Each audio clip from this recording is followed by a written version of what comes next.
and Roscosmos cosmonauts Sergei Kud-Sverchkov and Sergei Mikheyev are closing in on the International Space Station for an expected docking at about 6:38 a.m. Central Time, 7:38 a.m. Eastern Time, following their launch from the Baikonur Cosmodrome in Kazakhstan just about 2 hours and 18 minutes ago.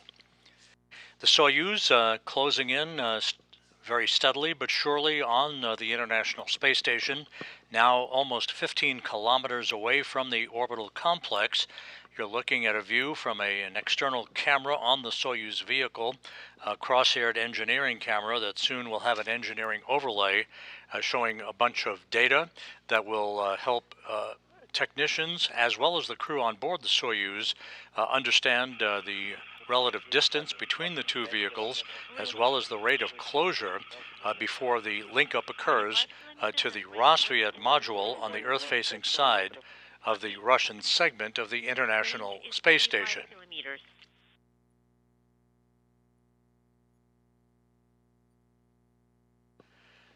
The journey for Williams, Kud-Sverchkov, and Mikheyev began from the Baikonur Cosmodrome at 3:27 and 57 seconds a.m. Central Time, 4:27 and 57 seconds a.m. Eastern Time, 2:27 and 57 seconds p.m. at the Baikonur Cosmodrome in Kazakhstan.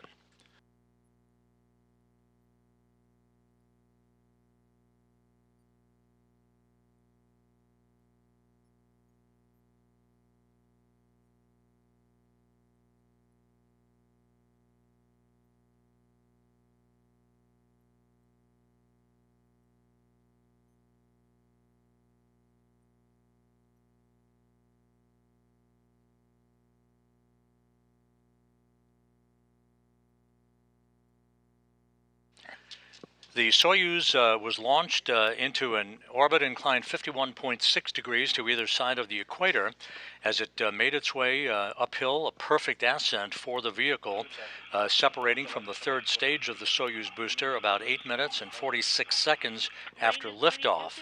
At that point, the automatic commands were issued to deploy the solar arrays and navigational antennas on the Soyuz, and the two-orbit rendezvous profile began with a series of rendezvous burns, small impulse maneuvers from the Soyuz thrusters to fine-tune its path to the International Space Station. This was the scene at the Baikonur Cosmodrome, again at 3:27 and 57 seconds a.m. Central Time, 2:27 and 57 seconds p.m. Baikonur time, as the Soyuz lifted off, arcing out to the northeast from the launch site in the Central Asian desert. All of the three stages of the Soyuz booster performed perfectly, enabling the Soyuz to reach its intended initial orbital target 8 minutes and 46 seconds after launch.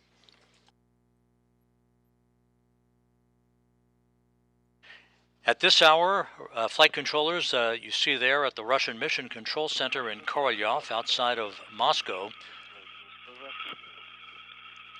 began to assume control of the flight of the Soyuz to the International Space Station. At the moment, the two vehicles are flying 260 miles over the South Pacific, entering an orbital sunrise, moving now from southwest to northeast in an orbit inclined 51.6 degrees to either side of the equator.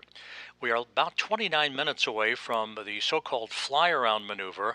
This is the maneuver that will enable the Soyuz, once in the neighborhood of the International Space Station, to execute a 50-degree fly-around of the complex to precisely align its forward docking probe to the Rassvet module on the Earth-facing side of the Russian segment of the International Space Station. At that point, there'll be a very brief period, just a few seconds probably, of station keeping to enable that Russian flight control team to assess the alignment of the forward docking probe to the Rassvet module before the automatic command is given to enable final approach and then contact and capture.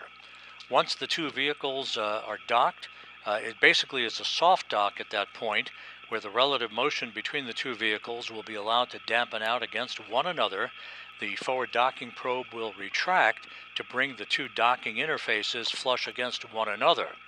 A series of hooks will begin to engage on both sides of the docking interface to form a hard mate. That will be followed by leak checks on both sides of the docking interface, first by the Soyuz crew on the Soyuz side of the docking interface, then by the station crew led by their commander Sergei Ryzhikov on the Rosviet module side of the docking interface. With those leak checks having been completed, the crews will proceed to open up the hatches, the Soyuz hatch, as well as the Rosviet hatch, and Williams, Kudzverchkov, and Mikheyev will float inside the International Space Station to be greeted by the station commander Sergei Ryzhikov, his Roscosmos crewmates Alexei Zabritsky and Oleg Platonov, the NASA astronaut crew aboard, that is Mike Fink, Zena Cardman, and Johnny Kim, and Kimiya Yui of the Japan Aerospace Exploration Agency. Parenthetically, Mike Fink is currently celebrating his 500th day in space. This on his 4th flight into space. Fink will become the space station commander on December 7th, a week from Sunday, when he takes over command of the complex from Sergei Ryzhikov. That's just a day before Ryzhikov, Johnny Kim, and Alexei Zabritsky say farewell to the newly arrived station components and the crew of Expedition 74 that will begin in earnest at the time that the Soyuz MS-27 spacecraft undocks from the station for a parachute-assisted landing on the steppe of Kazakhstan. That undocking will bring home Sergei Ryzhikov, Zabritsky, and Johnny Kim after 8 months aboard the International Space Station. There's our first view of the Soyuz MS-28 that launched just 2 hours and 24 minutes ago, currently flying over the South Pacific, steadily closing the distance between itself and the International Space Station.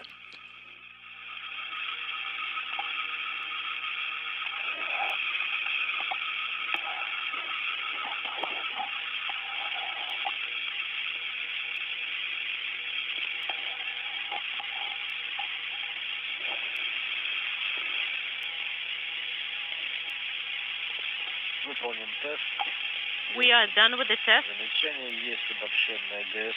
We have combined GSO, and we confirm acquisition on the first set of course.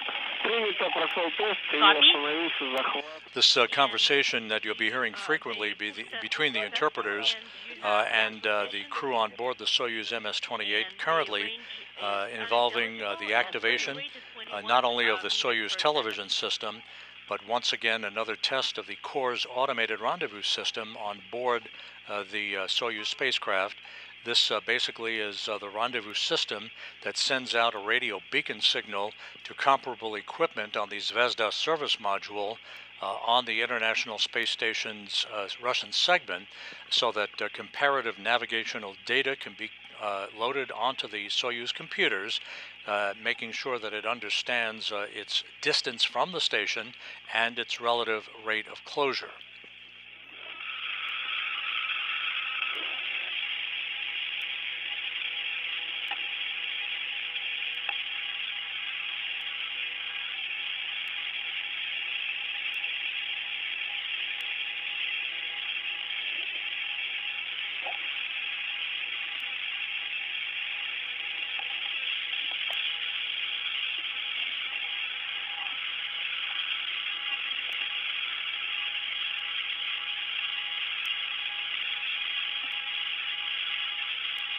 All of the Soyuz systems are operating perfectly, as are the systems on board the International Space Station.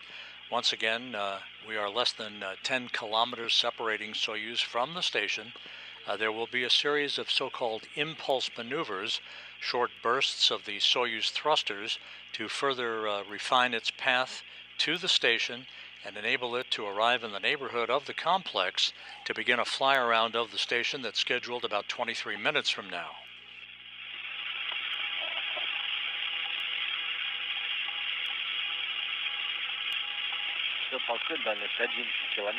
Moscow, range is 11 kilometers and range is 17.4. And we have the ISS in the center of the periscope. Copy. And once again, confirmation from the flight control team in Korolyov, radioed up to Sergei Kud-Sverchkov, the Soyuz commander. Less than 10 kilometers now separating the two vehicles, closing at a rate of about 17 meters per second.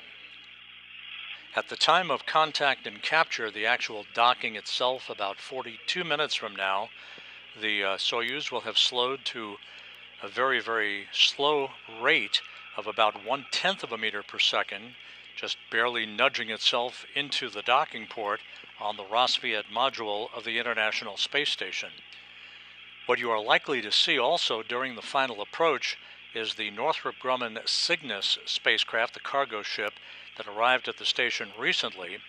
This past Monday, it was grappled by the Canadarm2 robotic arm and mechanically detached from its berthing port on the common berthing mechanism on the Earth-facing side of the Unity module of the International Space Station.